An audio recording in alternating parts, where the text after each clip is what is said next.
É isso, estamos aí começando a nossa segunda aula, o nosso segundo encontro. Vamos aproveitá-lo da melhor maneira possível, né? O tema de hoje, desse segundo encontro, é fazer discípulos. É uma responsabilidade compartilhada. Mas antes nós vamos ter um momento de perguntas, destaques, né? Dúvidas aí sobre a aula anterior. Mas antes vamos nos unir em oração? Coloque aí seu coração diante de Deus. Pai, no nome de Jesus, queremos te agradecer pelo privilégio de podermos separar esse tempo aqui para estudar essa palavra. Estudar a tua palavra, que é poderosa, que é maravilhosa. E alguns estão aqui, meu Pai, ao vivo, podendo investir, se dedicando para aprender, para aprofundar, para desenvolver, para estar junto, para fazer parte daquilo que o Senhor está construindo.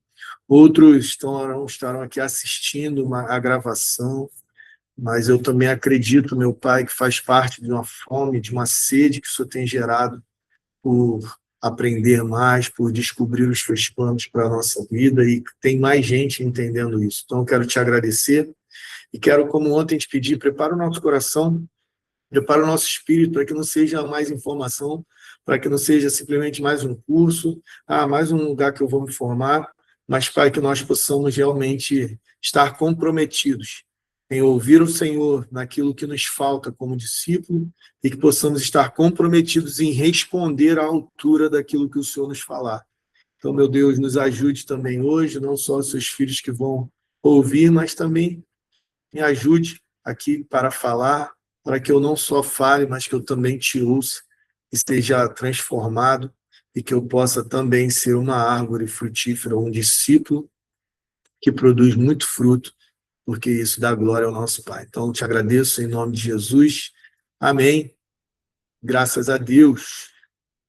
Então, gente, vamos lá aproveitar esse tempo. Nós ontem separamos um tempo bem para fundamentar biblicamente, né?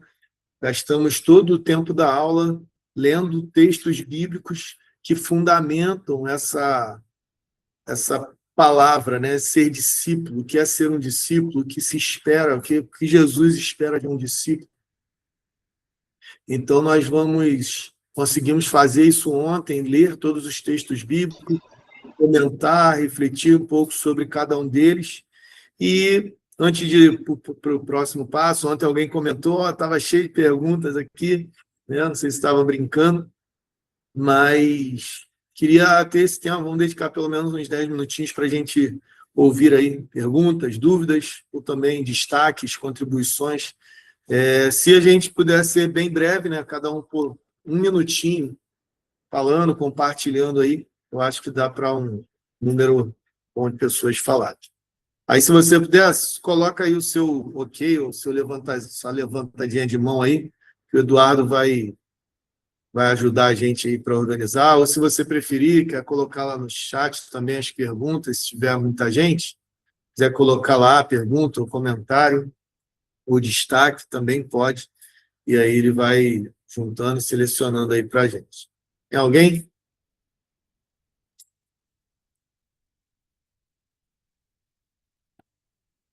Olha, foi maravilhoso, todo mundo pegou tudo. Eu queria falar, pastor. Opa, vamos.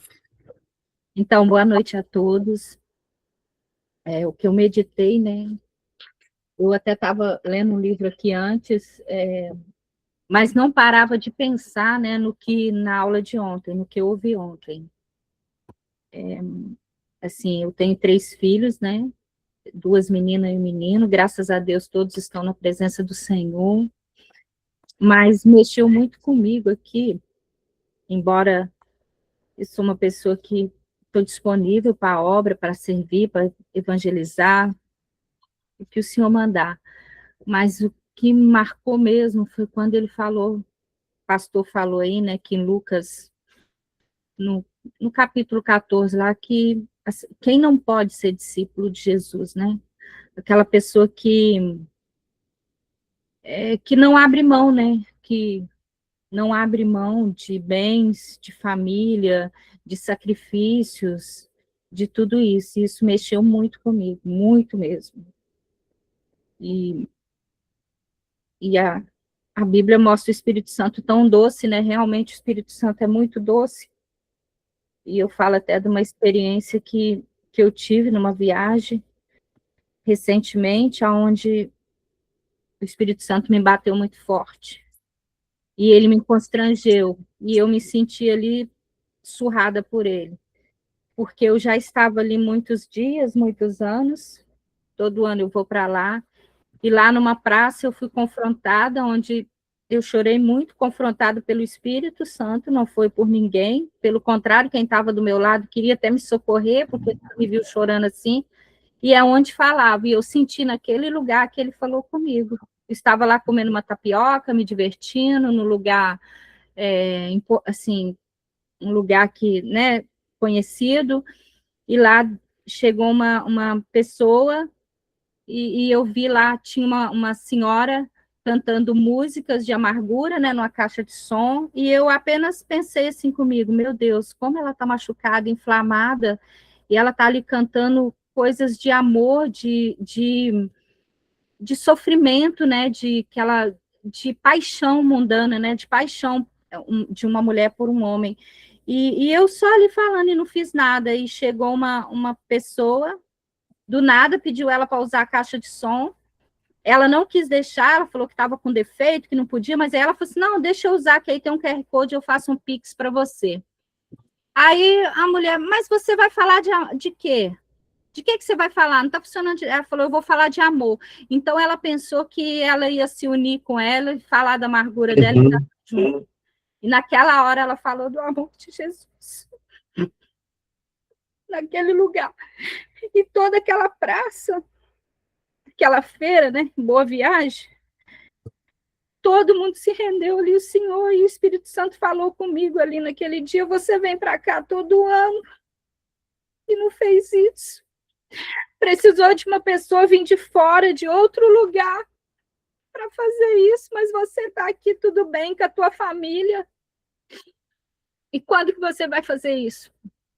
Mas assim, eu fui confrontada, constrangida naquela hora, mas eu senti que era uma correção, que era um ajuste.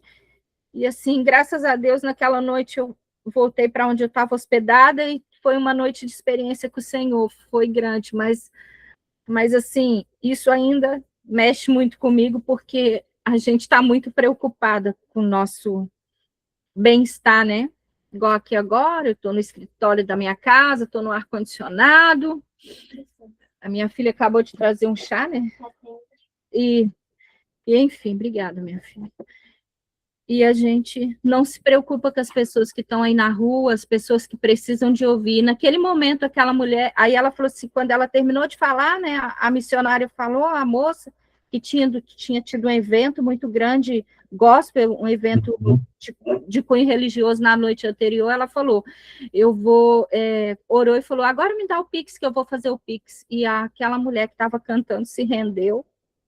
Eu tenho até o vídeo, ela se rendeu, falou que não queria, que ela foi abençoada, que ela precisava daquilo. Então é isso, eu estou reduzir o máximo, que eu sei que a gente tem pouco tempo, mas é isso, a gente tem que deixar de preocupar com o nosso conforto para seguir a Cristo, porque a própria Bíblia já relatava isso, das coisas que a gente tem de deixar para seguir Jesus, e às vezes a gente não quer deixar disso, né?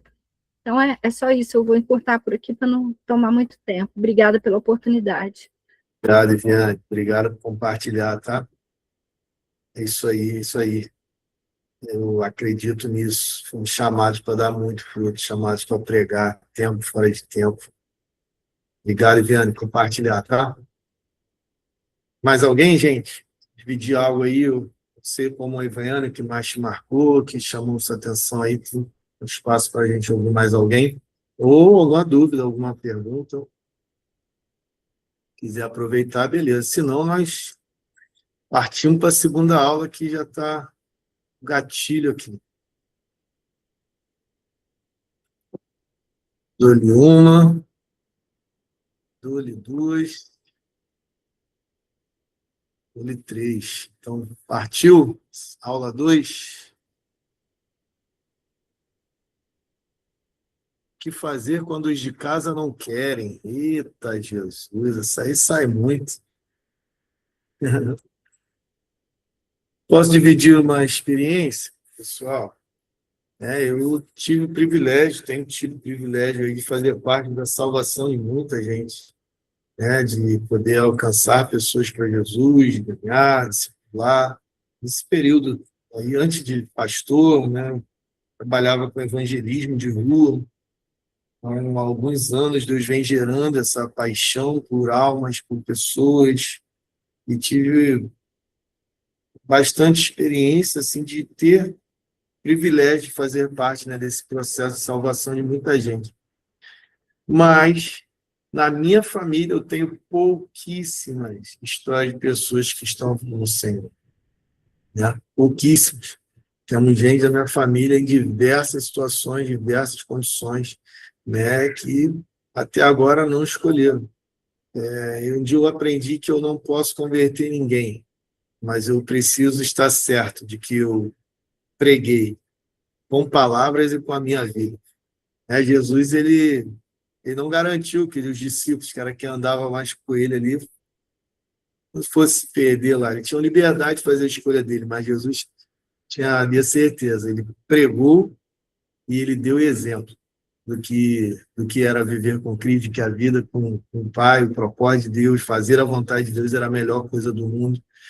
Então, existem situações diferentes, né? Existem pessoas que não alcançam a sua família porque ela não prega, né? Ela não prega, ela não revela Jesus, ela não dá testemunho, então ela não alcança, ela não atrai as pessoas de sua casa, porque a vida que ela leva não inspira, né, pessoas. E existem outras pessoas que vivem, que pregam, que dão exemplo, mas a sua família ou pessoas da sua casa têm escolhido o pecado, e elas têm, sabendo que Jesus é bom, que Jesus salva, mas elas têm escolhido o caminho delas, o outro caminho. Então, eu acredito que existem essas duas situações, né? E que Deus nos ajude a ser aqueles que pregam, que testemunham, que inspiram, né? Nós não podemos ir por força nem por violência, mas é pelo Espírito, né, que acontece. Então, é o Senhor quem converte, mas pregar é comigo. Pregar é comigo e com você. Como ouvirão se não há quem pregue? E, às vezes, a gente tem que tomar cuidado, senão a gente prega com raiva. Ai, Jesus, ó, o inferno tá aí, hein? Ó, tá vendo? Ó, isso aí, vai lá que vai. Às vezes nós já temos muita paciência com o de fora, mas por de dentro a gente pregando igual João Batista, né? A gente está só com a foice, né? Então a gente precisa se autoavaliar, né? E será que a gente se converteria se nós tivesse, fosse ao contrário, né? Se o outro fosse crente e ele pregasse para a gente como nós estamos pregando para ele hoje, né? Nosso marido, esposa, filhos, irmão, sobrinho, coisas desse tipo. Acho que vale a reflexão, tá? Se ajudei aí, espero ter ajudado. Então, vamos partir para a segunda aula, né? Então, na primeira, nós fundamentamos biblicamente sobre o que é ser o discípulo. Beleza, ó. Comentário aí do Francisco. Jesus chegou a dizer que o profeta não tem honra em sua terra. Façamos a nossa parte e confiamos no agir do Espírito. Amém. Vamos lá, que Ele nos ajude, em nome de Jesus. E que eles aproveitem a oportunidade enquanto há tempo, né? Então, gente, hoje nós vamos buscar dar mais um próximo passo. Eu separei alguns textos aqui de livros que têm me inspirado, né? Quero dividir aqui com vocês. Um deles é o Wick Church, eu li recentemente, né? Wick, está mais perto aí. Wick Church, do Steve Murrow, Praticando Discipulado. Esse livro mexeu muito comigo, né? Ele fala muito sobre a importância da igreja viver isso na veia, viver isso como prioridade. né? Então, muito bom, foi muito bom, me despertou, me desafiou, me confrontou, né? Me fez perceber como foi, caraca, eu botei a ênfase errada, né? Em muito tempo na vida, no ministério, né? Mesmo sendo alguém que eu considere, sou considerado como alguém evangelista, alguém que se importa com o perdido, mas, cara, esse livro serviu muito para eu rever minha rota, rever minhas prioridades como pessoa, como discípulo e como igreja, como pastor, líder também. Então, quero indicar também para você. Outro que eu tenho sido abençoado aí também, isso é o livro Multiplicação. Um livro bem antigo, não sei, o autor ele é falecido, é o do DNA, lá da Igreja Batista Central de Belo Horizonte, Multiplicação. O desafio do cristão, da liderança e da igreja. Lá é uma igreja em células, e aqui ele traz os fundamentos, né, da igreja, o que levou eles a se tornar essa igreja em célula, um foco no evangelismo, no discipulado, e mexeu muito comigo. Eu tenho pregado, tirado muita coisa sobre esse livro aí, nesse início de ano aqui para a igreja. Então, eu queria, além das indicações, tirar, né, alguns pontos, né, para a gente começar essa nossa conversa. Por exemplo, eu queria começar essa aula 2 com uma declaração do autor do livro Weak Church, do Steve Murrell. Ele diz assim, ó, só para eu contextualizar, quem é esse cara? Ele foi para Filipinas, né? Foi lá para Filipinas e como missionário, foi com um grupo lá para ficar um mês lá nas Filipinas num trabalho missionário. Só que chegando lá, ele foi marcado, né? Eles tinham uma urgência muito grande, aí tinha que ficar mais, se não me engano, eram 3 meses, tá? E aí eles iam ficar esse período, só que o foco era o quê? Ganhar e capacitar pessoas para continuarem lá, né? Ganhando outras pessoas. Então, eles não só tinham um trabalho, uma missão, um desafio de alcançar pessoas, mas essas pessoas que eles alcançassem, eles buscar uma forma ali de já manter um relacionamento com elas, fazer discipulado, né, e tornar essas pessoas alguém que ganha, que alcança outras pessoas.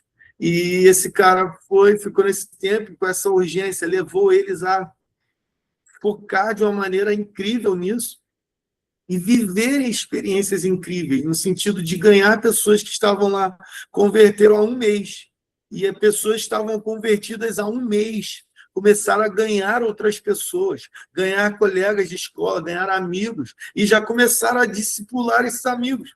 Mas, pastor, um mês, o que ele sabia? Ele sabia muito mais do que quem não conhecia nada sobre Jesus. Então, essa dinâmica e essa didática, né, foi o que moveu eles. Só que ele viveu experiências ali que marcaram a vida dele. Ele falou, caraca, meu irmão, ele sentiu um chamado de um amor por aquele lugar. E aí ele não quis mais voltar, mas voltou para o país, né, e começou a orar para que ele fosse enviado novamente.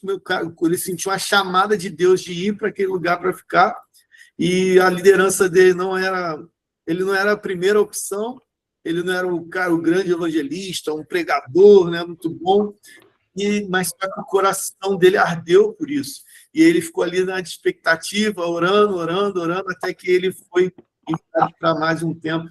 E aí, querido, a história desse cara mudou e ele marcou aquele lugar, marcou a igreja, e hoje a igreja dele é uma das igrejas mais relevantes que tem ensinado e inspirado igrejas no mundo, né? A Victory Church.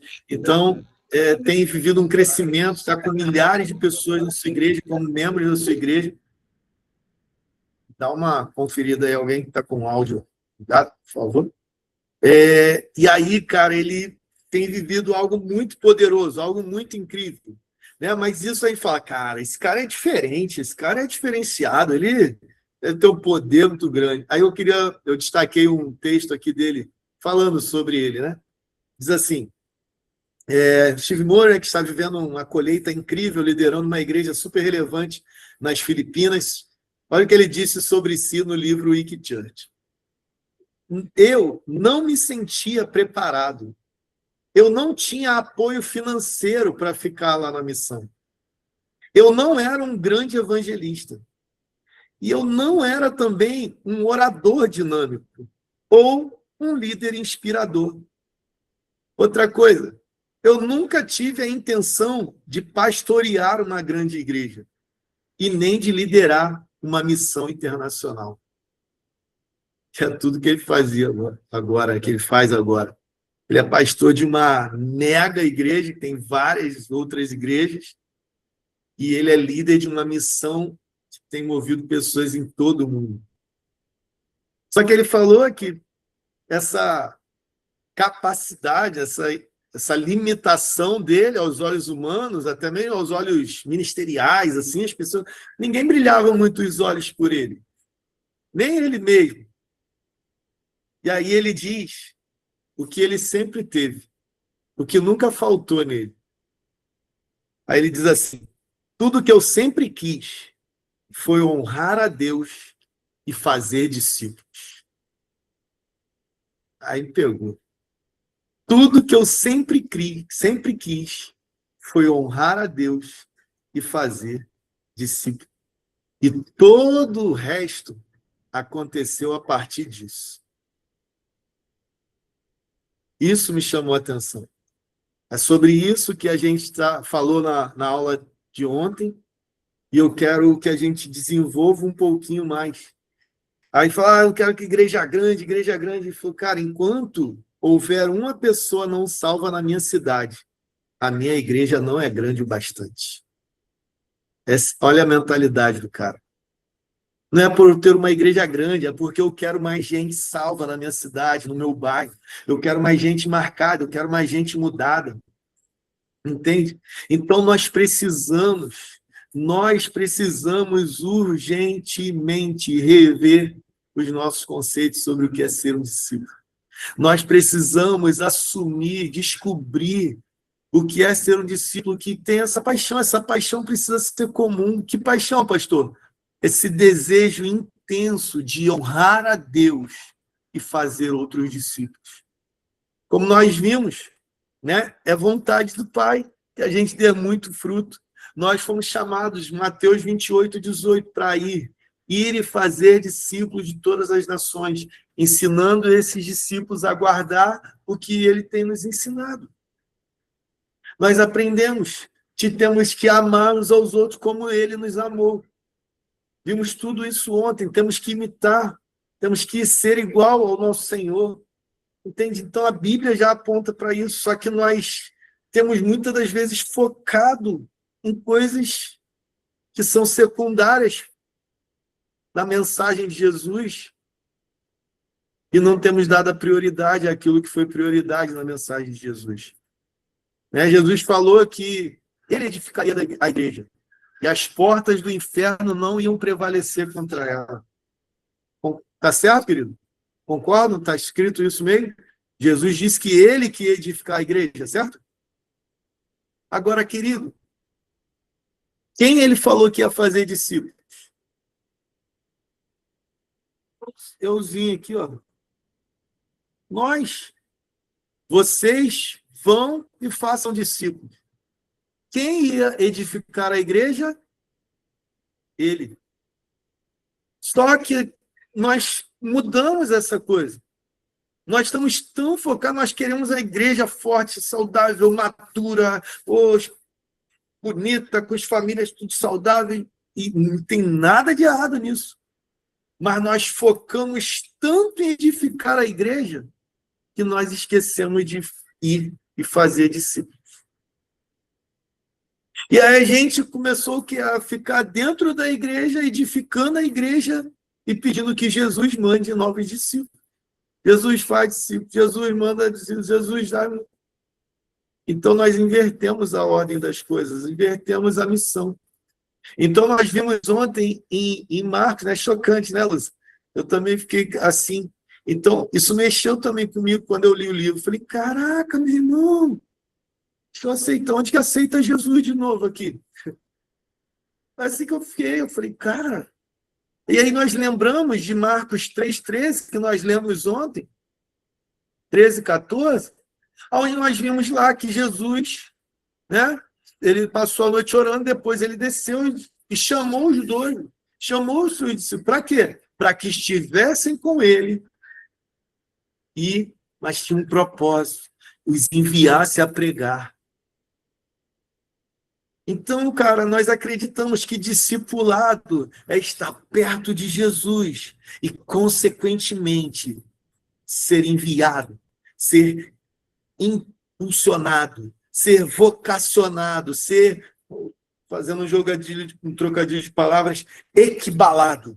Né? Equibalo fala desse envio. Nós fomos enviados. Então, eu estou perto de Jesus, eu estou perto do coração dele, eu percebo, eu absorvo, eu estou imitando quem está, eu estou ansiando por aquilo que ele deseja, eu estou percebendo aquilo que é prioridade para ele, e por causa disso eu ajo, eu vou, eu sigo, eu invisto tempo, eu dou prioridade àquilo que é prioridade, para aquele que eu digo que é o meu mestre.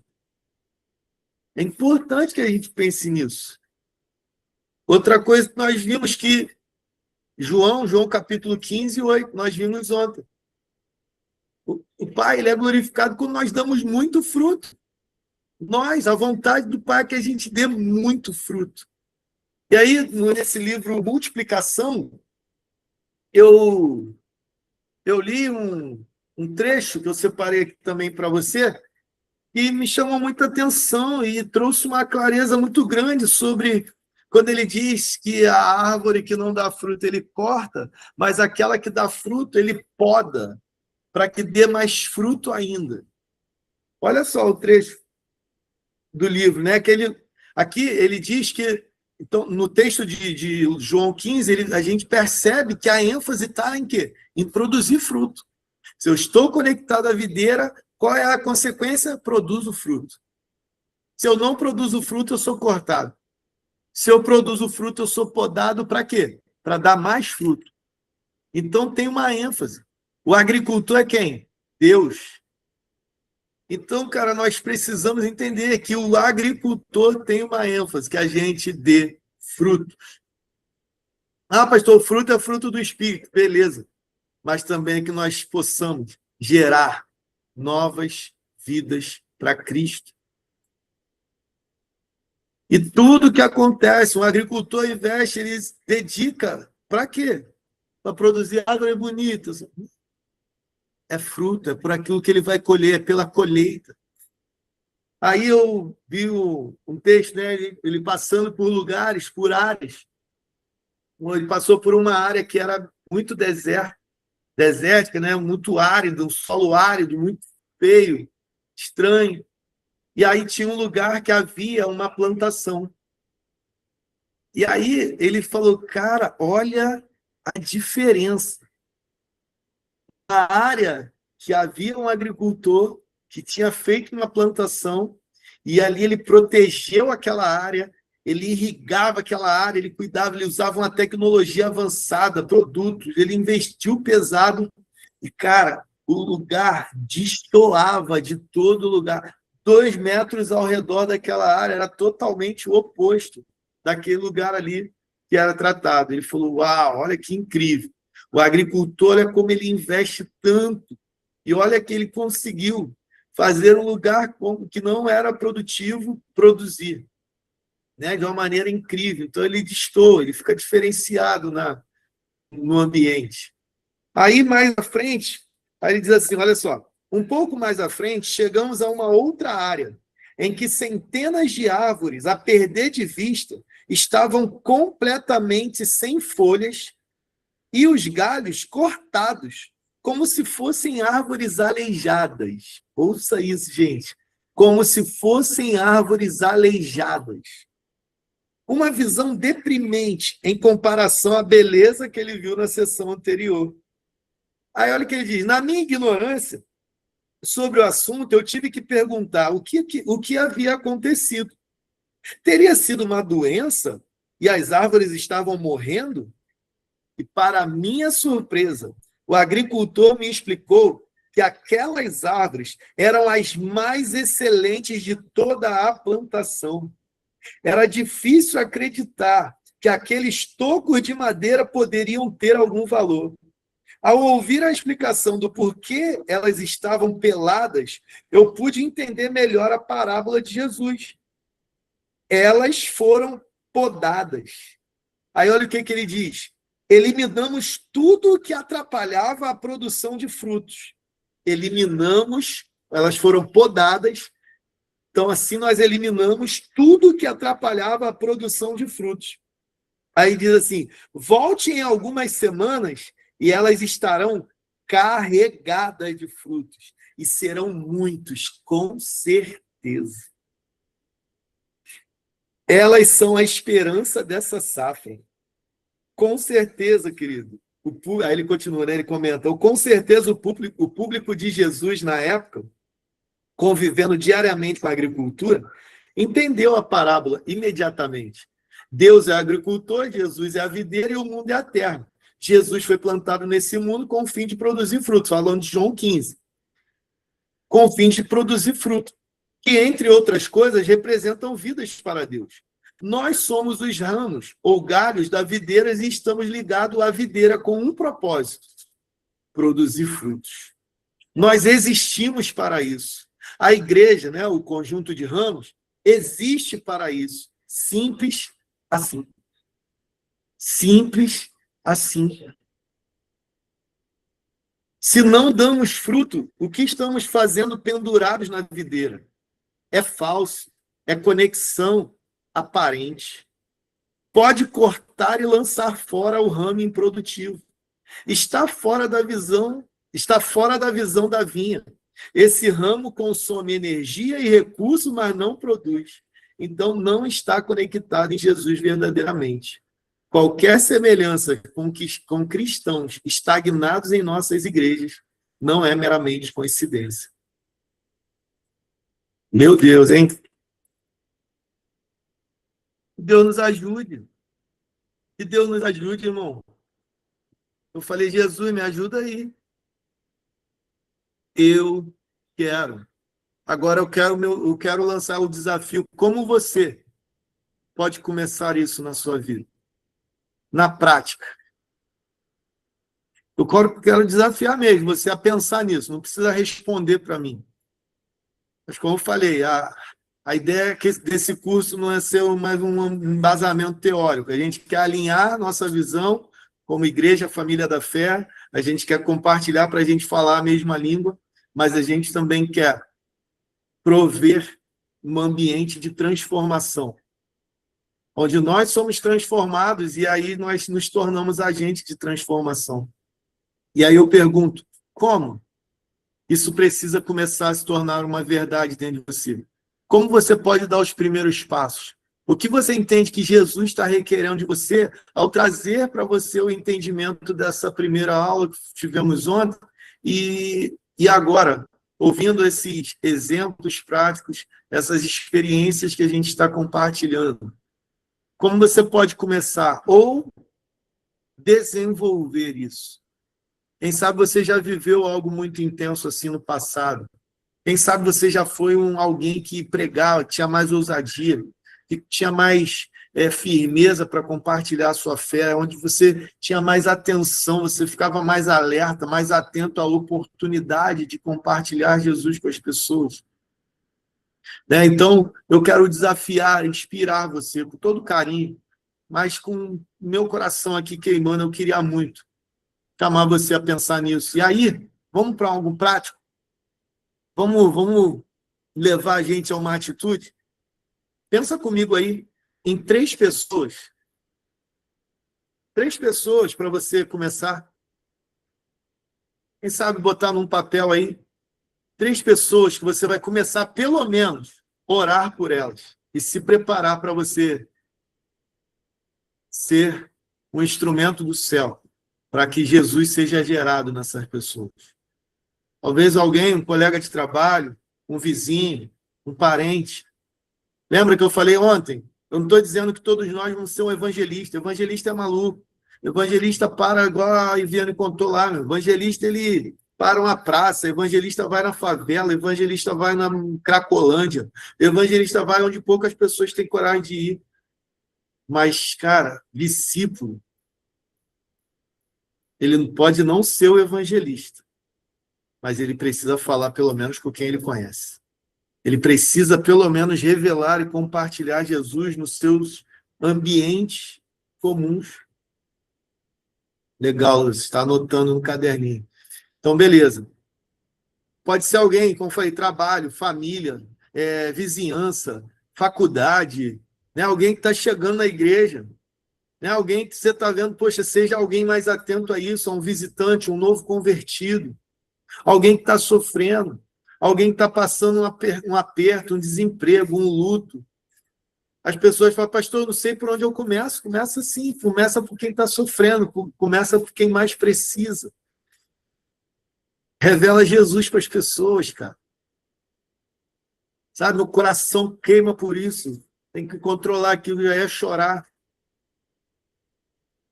Eu quero convidar você, nós precisamos multiplicar o número de discípulos. Nós precisamos multiplicar o número de pessoas, irmãos, que são verdadeiramente apaixonadas por Jesus e por isso se apaixonam por aquilo que Jesus é apaixonado. Jesus é apaixonado por gente. Jesus é apaixonado por pessoas. Jesus é apaixonado pela sua igreja. Igreja que às vezes a gente briga, que a gente fica reclamando, que faz isso, que não faz aquilo, cara. E aí? Quando a gente bate de frente com um confronto desse, como a Iviane falou, eu falei também, quando eu fui confrontado com o livro, falei, cara, como Deus tem tido paciência com a gente tem sido impaciente com a nossa igreja, com nossos irmãos, às vezes com nossos pastores. A gente bota um montão de coisa, cara. Imagina se Jesus usasse a mesma medida para nós. Encontros como esse, aulas como essa, livros como esses, mostram o quanto eu ainda estou fora do padrão, fora do propósito, eu ainda estou sendo ajustado. Ah, cara, o que eu tenho recebido? Amor, ensino com graça, com bondade, com misericórdia, apontamento. Ô, Jesus, agora, por favor, multiplica isso para a sua igreja. Multiplica isso no ministério que você faz parte. Multiplica isso entre os crentes que você conhece lá no seu ambiente de trabalho, faculdade, vizinhança. Vamos ser menos legalistas, vamos ser menos críticos, menos comentaristas do que tem acontecido no mundo gospel e vamos começar a compartilhar o que Deus quer que aconteça no reino de Deus. Discípulos não são comentaristas de redes sociais das fofocas gospels. Discípulos estão procurando o próximo Zaqueu que precisa ser alcançado. Discípulos estão de olho e atentos à mulher samaritana que está na beira do poço. Aleluia! E eu oro para que o Espírito Santo abra os seus olhos, abra os meus olhos, abra o seu coração e o meu coração, para que nós sejamos como desse homem que vai para um lugar, que vai para uma missão, que entende o seu lugar e ama pessoas, ama o perdido, e como a Iviane falou, sai da sua zona de conforto. Ele renunciou a tudo que tinha. Renunciou a tudo que tinha para quê? Para ir em prol do próximo. Talvez o seu chamado não é para sair do seu trabalho, talvez o seu chamado é ao seu trabalho. Talvez é lá no seu trabalho que você tem tido as grandes oportunidades. Talvez no seu ambiente de amizades, no seu fluxo de amizades. Quem sabe você é uma pessoa influente, mas por causa de Jesus você talvez se tornou legalista, se afastou de todo mundo. Se você se afastou porque você era influenciado, beleza, mas agora se você está firmado na rocha, você pode ser um influenciador. Talvez não vai ser o bispo André que vai alcançar essas pessoas, vai ser você. E você não precisa ter o seu nome citado no púlpito da igreja de que você alcançou essas pessoas. Alguém você já tinha ouvido falar desse cara, Steve Murrell? Eu nunca tinha ouvido falar. E o cara está vivendo algo poderosíssimo lá do outro lado do mundo. É que a gente, meu irmão, passou a buscar aquilo que dá ibope, aquilo que dá like, aquilo que dá visibilidade para o nosso pastor, para o nosso líder ver que a gente está fazendo, as nossas carências, a gente começou a focar naquilo que agrada aos homens, aquilo que agrada a nossa família, aquilo que agrada ao nosso chefe, aquilo que vai me dar mais dinheiro. E Jesus, ele falou, a minha comida é fazer a vontade daquele que me enviou. E ele falou assim, ó, e consumar a sua obra. Ei, fazer discípulos é uma responsabilidade compartilhada. A aula 2 é essa. Fazer discípulos é uma responsabilidade compartilhada. E isso tem sido uma das grandes distorções da igreja. É o pastor que tem que fazer, é o bispo, é o evangelista, é o pessoal do Ministério de Missões. Não, são os discípulos, são os filhos. Quem gera ovelha é quem? Ovelha. Então, eu tenho expectativa de que você está aí, ó, dentre essas 3 pessoas, pelo menos uma dessas, até o final do ano, vai ter encontro com Cristo. Vai ser batizado, vai passar pelas águas. Você vai conduzir essa pessoa. Ah, não, pastor, e depois que eu ganho para Jesus? Ela é ovelha de Jesus. Sabe o que a gente faz? Evangeliza. Aí a gente ganha alguém e fala assim, opa, agora você é de Jesus. Aí a gente pega assim, ó Jesus, aqui, ó. Jesus, ó, tua ovelha, então toma. É o Senhor que cuida dela. Leva para a igreja, ó, agora, irmão, vai lá. Deus abençoe. Segue aí, ó, dia de culto, igreja, pai, vamos lá. Mas esse nunca foi o propósito de Deus. Essa não foi a vontade do Senhor. Nós vemos na Nova Aliança que Paulo foi um cara que entendeu muito o propósito de Jesus sobre o discipulado. Você vai ver em muitas das suas cartas Paulo falando aos seus filhos. Por quê? Foi ele que gerou. Ele gerou para ele? Não, ele gerou em Cristo. Mas ele assumiu a responsabilidade de os nutrir, de ser um exemplo, de proteger, de alimentar, de cuidar. Eu os gerei em Cristo. Paulo falou para os coríntios, vocês podem ter muito mestre, mas pai não, pai vocês só têm um. Porque eu fui o que gerei vocês. Paulo falou assim, ó, sejam meus imitadores, assim como eu sou de Cristo.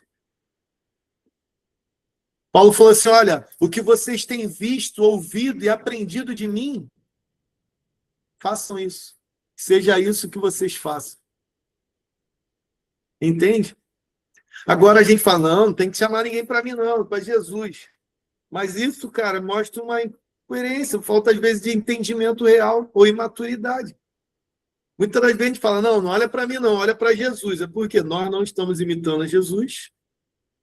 Essa é uma das situações. Eu não estou imitando a Jesus, então não vale a pena ninguém me imitar. Então não quero que ninguém me imite que não está imitando Jesus. Então não olha para mim não, olha para Jesus.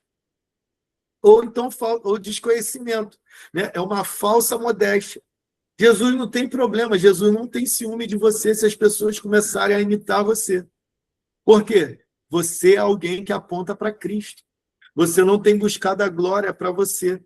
Você é alguém, quando quem chega perto de você, elogiando, honrando, por causa da tua atitude, por causa do seu carisma, por causa do seu altruísmo, por causa da sabedoria, porque você transmite uma coisa boa, uma paz. Eles só botam esses nomes e botam na tua conta até te conhecer. Porque depois que te conhece, que eles descobrem que tudo isso vem de Cristo. Porque você não faz questão nenhuma de esconder. Entende? Então, nós não precisamos ficar nessa questão dessa falsa modéstia. Nós podemos falar, ei, cara, vem me seguir, cara, vamos seguir, vamos no caminho. Ei, pode me estar, ó, estou falando, meu irmão, Cristo. Vamos lá, a palavra. Ei, amo o próximo. Ei, Jesus é o caminho, Jesus é a verdade, Jesus é a vida. Ei, não andeis ansiosos com coisa alguma. Ei, vamos viver, né? Tem uma comida melhor. Ei, você pode todas as coisas naquele que te fortalece. Ei, sim, você pode enfrentar com a situação. Tá vendo como eu passei aquela situação, aquele luto que eu enfrentei? Lembra daquele momento que eu fiquei desempregado? Então, meu amigo, você também pode resistir, você também pode passar. Mas como? No relacionamento. Paulo falou, tudo que vocês aprenderam, viram, ouviram de mim, isso fazei. Então, para eles terem essa experiência toda, Paulo andava com eles. Paulo se relacionava com eles. Vamos ver uma outra passagem em Timóteo, se eu não me engano. Vamos ver um pouquinho dessas gerações aqui. 2 Timóteo, capítulo 2, versículo 2. 2 Timóteo, faltam 10 minutinhos, gente, para a gente terminar. 2 Timóteo, capítulo 2, versículo 2, diz assim, ó, portanto, você, meu filho, Paulo falando a Timóteo, primeira geração, meu filho, fortifique-se na graça que há em Cristo Jesus. É o versículo 2. E as palavras que me ouviu dizer na presença de muitas testemunhas, confia-as a homens fiéis. Ou seja, o filho, ele está falando para o filho, filho, confia essas palavras que eu disse. Não está falando que Jesus disse, não, que eu disse. Confia a outros que você tem gerado. A netos. Paulo já tinha netos. Mas ele estava falando assim, ó, mas confia a homens fiéis que sejam também capazes de ensiná-las a outros, a bisnetos. Olha isso. Como alcança, como, não, querido, não tem fim. Se a gente viver essa realidade, não tem fim. Você vai gerar Cristo em alguém. Você vai andar com esse alguém. Você vai ser um exemplo para esse alguém. A intenção de Deus é sempre essa, os mais maduros cuidando dos imaturos. É quem já está na casa, alcança, recebe, acolhe quem está chegando agora na casa, apresenta a família, apresenta o Senhor da casa, mostra a ele os caminhos de quem mora na casa, ensina ele a viver segundo os princípios da casa. E aí, daqui a pouco, vai estar acolhendo o próximo que vai chegar. E aí não para. Mas o problema é que a gente tem gerado um monte de crente que só se preocupa em ficar na igreja. E aí a gente quer cargo da igreja, a gente quer reconhecimento da igreja, a gente quer benção. Ô, benção. A gente quer benção de Deus, quer que carro, a casa, a vitória, aleluia, quer que as pessoas da minha casa se convertam. E a gente tem amado mais a nossa família do que a Deus. A gente tem amado mais o dinheiro do que a Deus. E aí Jesus vem para a gente amar a Ele sobre todas as coisas. E amar o próximo como Ele nos amou. Pastor, mas eu não tenho que amar minha família? Tem, mas ama Jesus em primeiro lugar. Jesus vai te devolver no ponto certo para a sua família. Pessoas que honram a Deus e honram pessoas e amam, né? Se importam em alcançar pessoas e fazer dessas pessoas discípulos de Jesus. São os discípulos que precisam ser formados nessa geração. Sempre foi essa vontade de Deus, mas, cara, já que nós perdemos tanto tempo com outras coisas, a gente precisa assumir isso. Não é para o ministério de evangelismo da sua igreja. Você foi chamado para fazer um discípulo. Imagina se nós aqui temos 27 pessoas nessa live, mais você que está assistindo a gravação. Imagina se a gente, daqui para o final do ano, cada um de nós, alcançarmos alguém para Jesus e levarmos essas pessoas a seguir a Cristo, ajudarmos essa pessoa a passar pelas águas.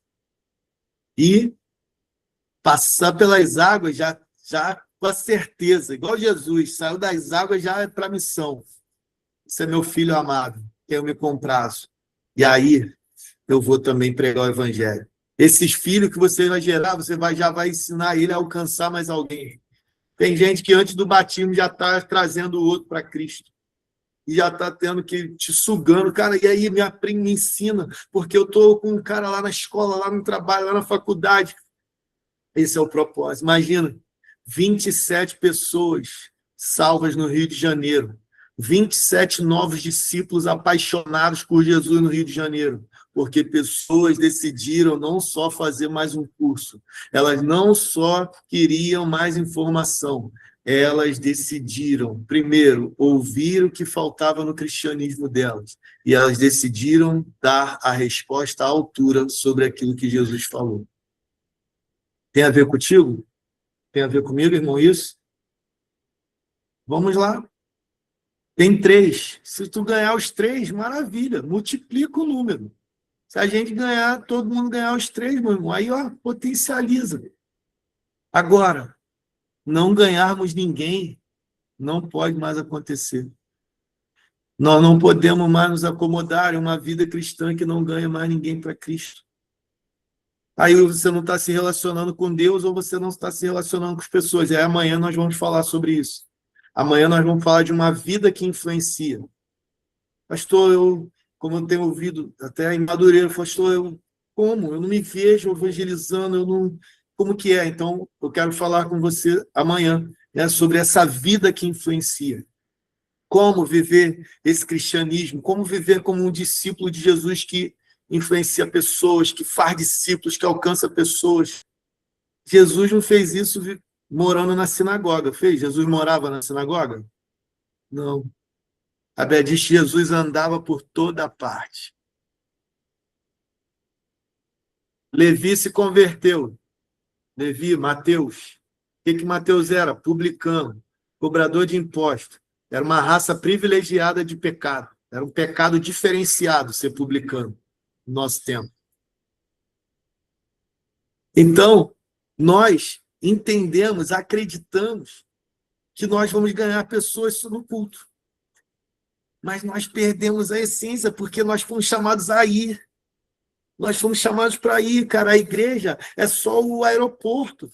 A igreja é o lugar de você se abastecer, fazer os ajustes, receber a rota e voar para o destino profético, para aquilo que Deus tem separado, para as vidas, para as almas, buscar o propósito que Deus tem para você. Nós precisamos discernir isso, precisamos atentar para isso. E eu creio que vai fazer total diferença na minha e na sua vida, no meu e no seu cristianismo. Jesus ia por toda parte pregando o evangelho do reino, fazendo o bem. Jesus lavou os pés dos discípulos. Jesus foi na festa de Mateus, publicanos. Acabei não terminando. Mateus lá, publicano, pecador. Então, querido, imagina, na festa da casa de Mateus, quem que ia? Quem eram os mais chegados de Mateus?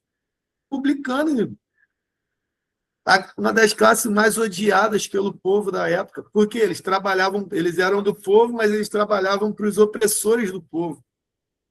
Eles eram, e ainda eram corruptos, eles cobravam impostos, só que eles cobravam a mais. Então, eles eram uma classe privilegiada, porque eles tinham mais dinheiro, mas por fruto de quê? De injustiça. Então, eles eram odiados, não eram desejados, não tinham um bom relacionamento. Aí Jesus vai e alcança um deles. Aí vai no mesmo dia, ele oferece um banquete na sua casa. Chama Jesus. Imagina, irmão, se eu e você está amarrado que eu vou na tua casa, um bando de fariseu lá, um bando de publicano lá, pecador, vou lá nada. Irmão, Jesus foi. Primeiro lugar de influência de Mateus foi da onde ele veio, da onde ele saiu. Ah, que ele deu ouro para que você que foi resgatado, você seja resgatado, se torne um discípulo tão apaixonado que você não tenha mais dificuldade de voltar lá de onde você veio, para resgatar pessoas que ainda estão perdidas e ainda não sabem, que podem sair de lá como você saiu. Ainda existem os gadarenos, queridos, nesse tempo, que são quem? Pessoas que viveram grande libertação, tamanho poder de Deus, tamanho encontro com Jesus, que eles falam, eu não quero mais saber de nada, Jesus, eu quero seguir contigo, não quero não, eu quero ir contigo, eu quero te seguir. Jesus fala, cara, calma, vai para os seus. Vai lá dar testemunho para os seus. O cara, meu irmão, pregou por toda Decápolis. Decápolis fala Deca, 10, polis, cidade, 10 cidades. Um encontro, o cara não fez seminário, o cara não fez escola avance, o cara saiu pregando a partir do encontro. A mulher samaritana, um encontro, e ela movimentou toda a cidade falando, eu acho que eu encontrei alguém que é o Messias. Eu acho. E nós dizemos ter certeza de que Jesus é o Messias, e às vezes a gente não está anunciando isso para ninguém.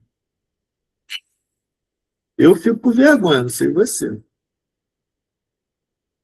Que Deus nos ajude. Será que você precisa? Será que alguém aqui precisa rever alguma coisa sobre a sua vida como discípulo de Jesus? Eu preciso, eu quero ver. Eu quero rever. Eu quero viver, cara, a plenitude do que Deus tem para mim. Eu quero sacudir Madureira. Eu quero sacudir minha vizinhança. Eu quero que minha casa seja um lugar onde eu trago Jesus para minha casa, eu trago pessoas para encontrarem com ele lá em casa. Ah, não, na minha casa não, pastor. Minha casa, então, você tem muitas reservas, talvez. Jesus não tinha, não, meu irmão. Mateus não tinha, não. Um monte de gente foi alcançada na sua casa. Cornélio não teve reserva. Às vezes, Cornélio encheu a sua casa para pessoas ouvirem o tal de Pedro falar de um tal de Jesus. Ele nem conhecia, mas ele convidou todo mundo. Ah, meu irmão, vamos lá. Vamos lá. Eu também quero viver isso. Quero convidar você a viver isso comigo. Em nome de Jesus. Durar 8h59. Tem alguém que quer fazer alguma pergunta? Tem comentário, acrescentar, tirar dúvida? Amanhã nós vamos falar sobre como vivermos isso, tá? Essa vida que influencia. Mas hoje, sobre aquilo que a gente falou, você quer destacar algo? Lúcia, pode falar, Lúcia, eu não consegui acompanhar todos os comentários. Boa noite. Rapaz, Mas, que a dificuldade que eu tenho, muitas vezes, é de... Eu sei que aquela pessoa precisa de Jesus, mas ela tem outra crença. Ela até é boazinha, é uma pessoa simpática, mas é da mesa branca, é do kardecismo. E, às vezes, eu quero falar pela pessoa, mas eu tenho dificuldade. legal. Amanhã a gente vai tocar muito nisso. Ame as pessoas. Ame, pregue sem palavras primeiro. Daqui a pouco ela vai precisar ouvir o que te move a fazer isso. O que move, o que você crê, que tem alguma coisa aí. Daqui a pouco vai aparecer a brecha. Cria relacionamento. Cria relacionamento em amor. Se descubra como você pode servir e mostrar amor para essa pessoa, cuidado, e ficar atento ao Espírito Santo, que ele dá a direção para você entrar ali na brecha que ela vai dar para você trazer o papo a Jesus. Bem, amanhã a gente fala um pouquinho mais. Sandra, falar também? Comentar algo? Pode falar aí. Oi, pastor. Tá me ouvindo? Pô, tô assim. Então, no exemplo que o senhor deu do livro, que a árvore foi podada e coisa e tal, para remover tudo que impede, né, de frutificar, Frutificar.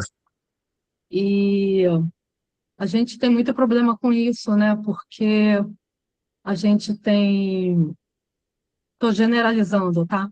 Mas a Uhum. gente tem vergonha, a gente tem medo de estar importunando a pessoa Sem medo de ser e rejeitado. sendo inconveniente, né?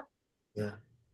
Até porque as pessoas têm quando fala que é crente, sei lá, parece que é uma doença, né? Eles têm vontade de sair correndo e a gente não tem aquela ousadia que o senhor mencionou de João Batista, né? Que raça de víboras, estão aqui por quê? Enfim, a gente precisa ter mais ousadia e parar com esse receio de, será que eu vou incomodar? O máximo que vai acontecer é, olha, desculpa, estou com pressa, não posso, agora não. É, Acho que é é isso isso. aí. Isso aí. E a gente só precisa ter cuidado com a ousadia não ser falta de empatia, porque a ousadia é quando eu falo com um fariseu. João Batista chamou os fariseus de raça de víbora. O que estão fazendo aqui? Porque eles estavam lá, mas eles não estavam com a intenção certa, né? Mas o povo não. O povo eles ouviam, vem ao arrependimento, arrependei-vos, convertei-vos, que é chegada a vós o reino de Deus. Né? A gente precisa ficar atento a isso. Né? E aí o que faz? As pessoas estão resistentes aos crentes. Tem muita gente que não gosta de crente, mas elas não resistem a Jesus. Elas amam Jesus. Então, muitas das vezes, nós não podemos, nesses casos, ao invés de chegar pregando com palavras, a gente precisa construir relação. Jesus ele não chegou para a mulher samaritana falando da vacilação dela. Jesus chegou pedindo água. E aí depois Jesus olhou para a necessidade. Está querendo água? Eu tenho uma água para te dar. Entendeu? Então, Jesus começou o relacionamento, Jesus construiu um diálogo. O bispo André ele costuma falar que a gente precisa primeiro ganhar as pessoas para nós, para depois a gente levar as pessoas a Jesus. Então, eu acho que é uma boa dica, né? Ganhar as pessoas para nós. Né? Aí precisamos estar atentos à nossa vida. Será que eu estou refletindo Cristo? Né? Será que tem alguma coisa que tem me impedido de frutificar? Será que eu estou amando as pessoas? Será que eu amo o perdido? Eu só critico o perdido. Será que eu me importo realmente com as pessoas? Então, eu quero convidar você a fazer uma oração que eu fiz lá atrás. Eu comecei a fazer parte de um grupo de evangelismo que eu achei que eles eram tudo viciados em gente e eu não era. Eu tinha repulso. Falei, cara, eu não amo as pessoas como esse povo ama.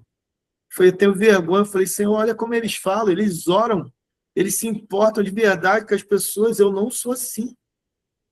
E eu fiquei com vergonha. Eu falei, Senhor, me dá esse amor. Esse amor é teu. Me dá. Sabe? É orar. Se você pede, você recebe. Quem busca, encontra. Então, eu quero inspirar você a pedir esse amor a Jesus se você percebe que falta ele em você. Não tenha vergonha de reconhecer que falta. Eu não tive vergonha de reconhecer. Eu também não reconheci para todo mundo. Foi só eu e Jesus que sabia dessa vacilação. Entende? Então, eu quero convidar você a falar, Jesus, caraca, o que eu estou ouvindo aqui, eu preciso despertar. Me dá o teu amor, me ensina a viver João 13. A gente precisa amar o próximo como ele nos amou. É o único mandamento que Jesus deixou. Ele resumiu tudo nesse. Entende, irmão? Se preciso rever os seus conceitos, muda o que precisa ser mudado, passa a amar as pessoas ao invés de reprimi-la, trazer repulsa, ter repulsa com o pecado dela. Jesus não tem problema com o pecado do mundo. Jesus ele já resolveu o problema do pecado do mundo. Quem tem problema com o pecado do mundo são os crentes. Jesus escolheu que os crentes fossem a resposta para o pecado do mundo, mas os crentes são a questão para o pecado do mundo. A gente fica questionando o que ele fez, que na escola de samba falou, que o pecado, que o demoniado ali falou, que fizeram a macumba, botaram na porta da igreja, e a gente fica doido. Ele está fazendo o que é comum ao mundo, o mundo está aí no maligno. Agora, o que está errado é nós não fazemos o que é comum à igreja, que é comum ao discípulo. E não espera que a sua igreja faça isso. Seu pastor faça isso. Você. Viva isso. Descubra nisso o seu estilo de vida. Aleluia. Eu oro, querido, por isso que soprar assim, ó, gerar isso aqui em você. Mais disso em você. Quero muito, oro muito para que Deus gere isso em você. Que nós sejamos multiplicadores de discípulos. Que a gente decida, como o autor do Wick Church falou, eu não era um grande orador, eu não era um grande evangelista, eu nunca imaginei que ia ser um pastor de uma grande igreja, eu nunca quis ser líder de nada. A única coisa que eu sempre quis foi honrar a Cristo e fazer discípulos. Será que você pode sair daqui com essa nova missão de vida? Honrar a Cristo, fazer discípulos. Eu não sabia falar bonitinho assim, igual ele, então, há um tempo atrás, eu decidi, falei com Jesus, que eu queria ir para o céu e levar o maior número de pessoas comigo. Ajudar todo mundo a chegar lá. Eu falo isso para minha filha desde que ela era pequenininha. Falei, filha, nossa família foi escolhida por Deus para ajudar pessoas a chegar no céu. Conhecer Jesus e a viver essa salvação. O que você tem ensinado para os seus filhos? Vai ser um grande, vai ganhar dinheiro, meu filho. Vai fazer a faculdade que vai te dar dinheiro. Legal, não tem problema. Mas se a base dele for honrar a Cristo e fazer discípulo, enquanto ele faz a faculdade e ganha dinheiro. Depois a gente reclama que o filho desvia, porque ele não recebeu os fundamentos certos para encarar o mundo, para encarar a faculdade, os filósofos. Que Deus nos ajude a dar os fundamentos certos. A Torre de Pisa foi construída e caiu, porque o fundamento foi pouco. Ainda ficaram construindo, tentando ajustar o que já estava errado. Às vezes a gente está olhando muito a aparência e estamos ignorando os fundamentos. Fundamentos são mais importantes do que a aparência. Não adianta a gente ser igreja, bonito por fora, ó, cara de crente, roupa de crente, mas os nossos fundamentos não são os de crente. A gente precisa rever os fundamentos, aprofunda os fundamentos, e aí vai exalar Cristo. Se você estiver enraizado nele, plantado nele, ei, não tem como, você vai dar muito fruto. E ele sabe, ele é um bom agricultor. Ele vai começar a tirar de você aquilo que te impede de dar fruto. O que ele tem falado com você hoje que te impede de dar fruto? Deixa ele tirar, coopera com ele. Você vai ver. A colheita virá. Mas a gente vai falar, tem uma multidão lá no Apocalipse que estava diante do trono e do Cordeiro, vestes brancas. Eu e você somos responsáveis para construir, para cooperar, para levar aquela multidão a se tornar uma realidade. Amém? Que Deus te ajude, irmão. Que Deus te abençoe. Que Deus possa encher o seu coração. Que Deus possa encher a sua casa. Que Deus possa encher sua mente. Renovar a sua mente. Para que aquilo que está sendo gerado daqui e que for bom, perceber que for de Deus, que fique guardado num bom lugar. Se não vem de Deus, bota no bolso furado e ora pela minha vida. Mas que aquilo que vem de Deus seja guardado na tábua do seu coração e que essa palavra possa produzir muito fruto na sua vida e através da sua vida. Que Deus te abençoe, em nome de Jesus. Um abraço, tá bom? Deus abençoe. Amanhã, hein? Amanhã a gente finaliza aqui uma vida que influencia. Pode ir. Deus abençoe. Deus abençoe.